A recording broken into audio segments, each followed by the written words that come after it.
আসসালামাইকুম everyone, welcome back to my channel. আশা করছি আপনারা সকলে অনেক বেশি ভালো আছেন। আল্লাহ পাকের অশেষ রহমতে আমরা অনেক ভালো আছি, আলহামদুলিল্লাহ। তো চলে আসলাম আর একটা নতুন ডেইলি ব্লগ ভিডিও নিয়ে। তো এখানে স্যামসুনার নাস্তা দিয়ে শুরু করলাম। এখানে কাপ নুডলস নিয়ে এসেছে রেডিমেড, আর টর্চ হয় না ঘুম থেকে উঠেই। তো রেডি করা যাক। এর মধ্যে তো সব ধরনের রেডিমেড মশলা থাকে আর ড্রাই কিছু সবজিও থাকে। এখানে এটা ড্রাই সবজি, এটা যে মশলাটা সেটা নুডলস মশলা, মিস্টার নুডলসের।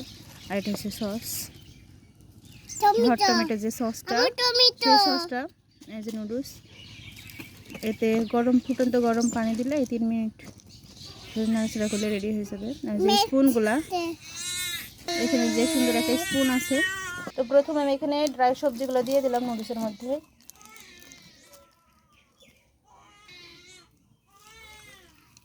তারপরে যে 200 গ্রাম মতন কুসুম পানি দিয়ে দিলাম। কুসুম গরম পানি না, এটা ফুটন্ত গরম পানি।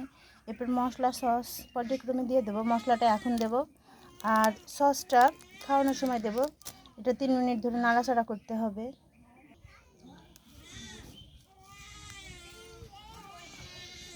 যেহেতু সাইম খাবে তাই সম্পূর্ণ মশলাটা দিলাম না, অল্প একটু মশলা দিয়ে দিলাম। এখন খুব ভালোভাবে নেড়ে চেড়ে নেবো। এটা ট্রাভেলিংয়ের জন্য খুব ভালো।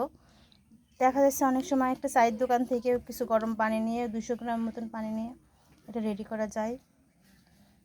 বাচ্চাদেরও দেওয়া যায়, বড়দেরও সামান্য খিদাটা অন্তত মেটানো যায়। 3 মিনিট এভাবে নাড়াচাড়া করে নেব। ফাইনালি আমার নুডলস রেডি। এখন কি করব, এর মধ্যে সসটা দিয়ে দেব, তাহলে হয়ে যাবে। এটা 3 মিনিট ধরে খুব ভালোভাবে নেড়েচেড়ে নিয়েছি।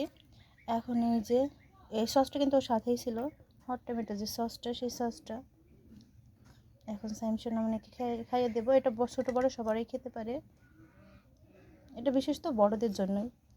ও যেহেতু 2 ইয়ার্স প্লাস, তাই ওকে দিচ্ছি, কোনো সমস্যা নাই।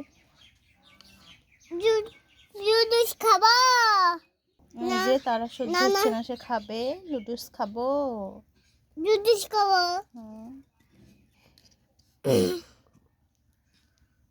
না আব্বু, বিসমিল্লাহ।